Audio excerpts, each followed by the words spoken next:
Welcome back to another episode of Consciously Clueless.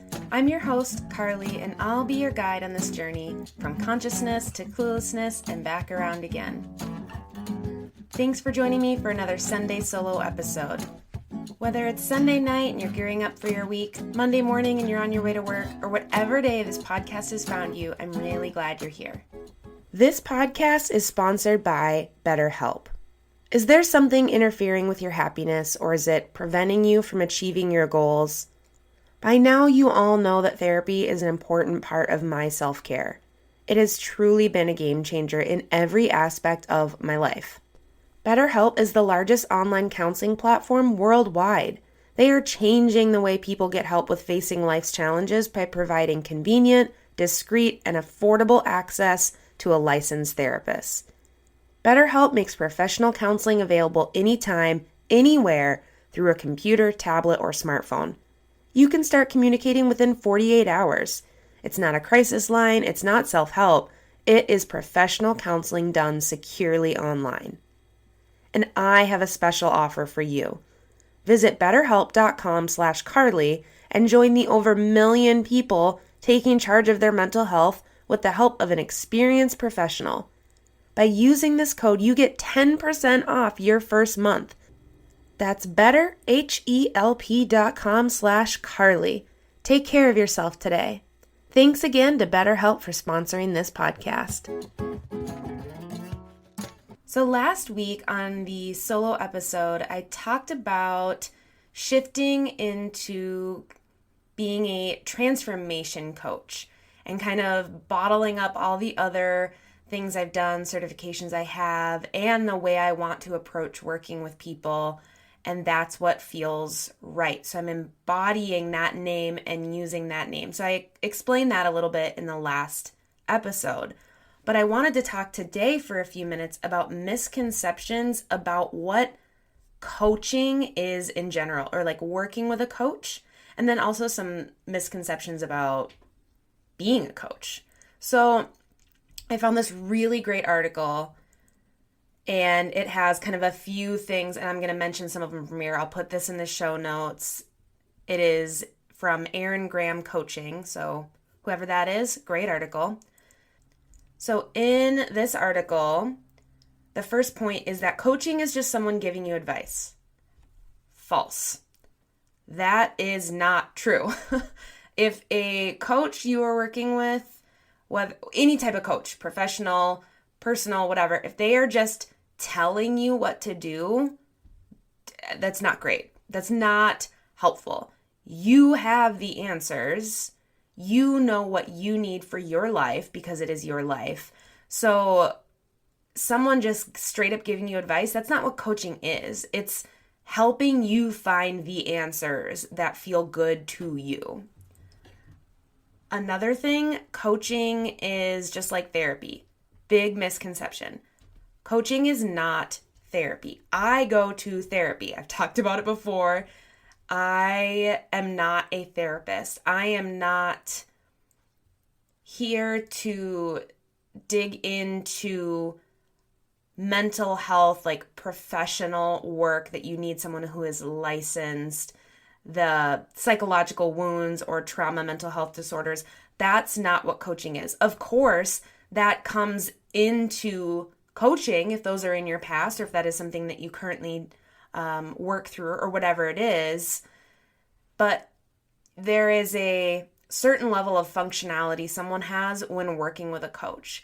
For example, last year when I was in a really, really bad depression spell, I wouldn't have been working with a coach in that moment because I was not functioning. A coach is someone who gets you from functional to ideal. That is the point of working with a coach. What about the idea of coaching being a waste of money? Now, I cannot guarantee that every coaching experience you have, let's say you've worked with a life coach or a wellness coach or a meditation coach or whatever it is, I cannot guarantee you that you haven't not wasted money, because I don't know who you've worked with, or there are a lot of people out there that I would not pay them or work with them because that is not the coaching that aligns for me. So that's something that you have to figure out if you can find someone that aligns with you.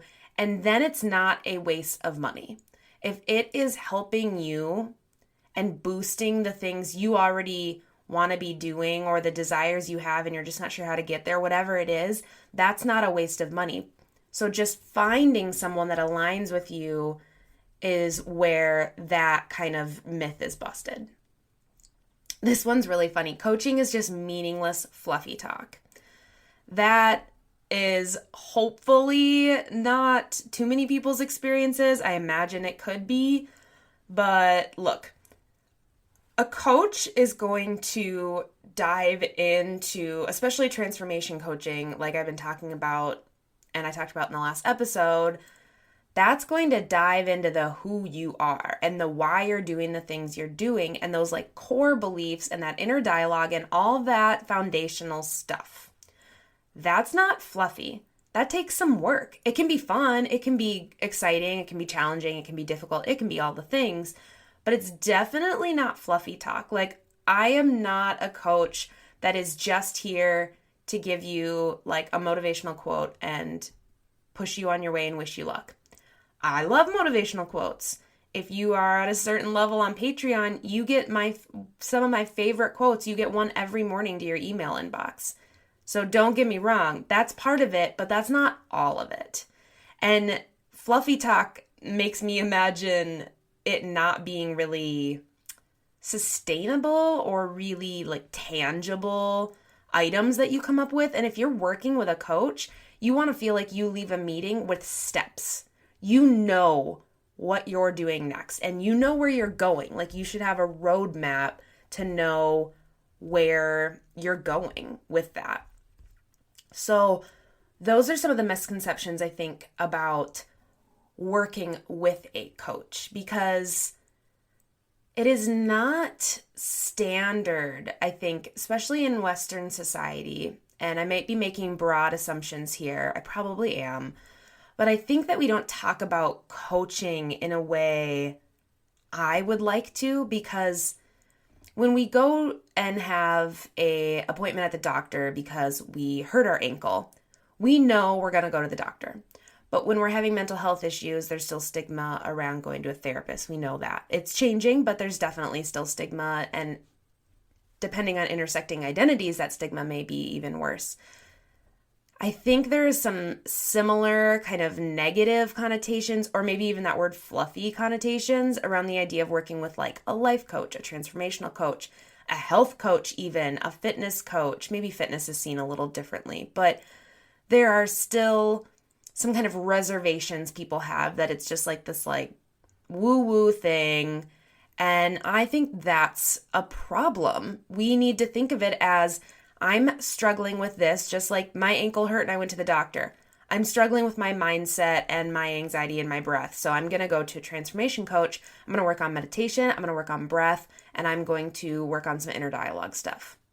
That could just be second nature, just as much as it is for us to think about going to the doctor for a cold or, a broken ankle or whatever it is.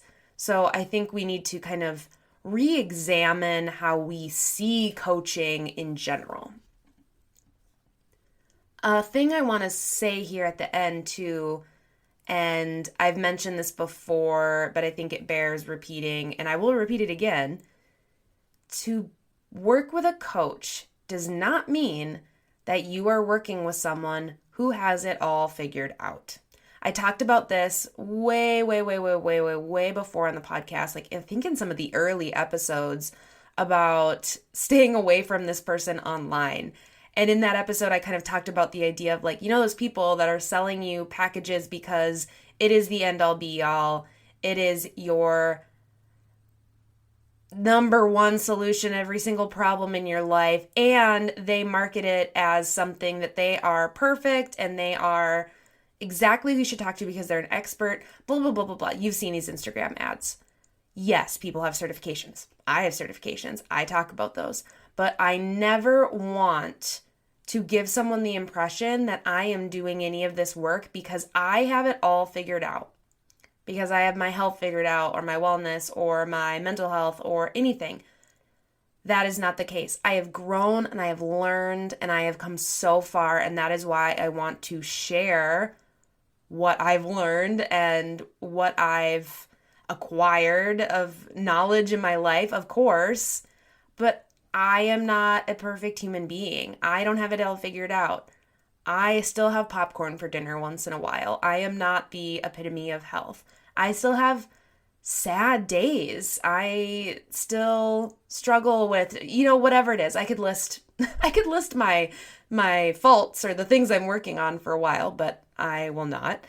I just want to reiterate the fact that you are working with a fellow human being who wants to be kind of on the journey with you and be a guide, but not be the one pulling you through because they have it all figured out. And if someone tells you they do, they're lying and you shouldn't work with them. I'm sorry. I just can't handle the people advertising on social media as the epitome of perfection that you can attain in a 30-day program. It's just not going to happen. It is more appealing to me to work with someone who talks about their struggles and talks about the work they are still doing. Like, they are still doing the work and growing and learning and adding to their knowledge of what it means to be a coach. I hope that helps kind of clear up some misconceptions. If you still have questions or anything, please never hesitate to reach out to me. I'm super excited to start working with more of you as your transformational coach. Thanks for listening to another episode of Consciously Clueless. If you enjoyed this episode, hit subscribe wherever you're listening. If you want to help me get this into the ears of more listeners, send it to a friend, text it to a family member, share on social media. Whatever you can do really helps me out. Head over to Apple Podcasts, leave a review, and you could be read on air as the review of the week. And finally, if you haven't yet, head over to patreon.com/consciouslycarly and be a part of the community. Until next time.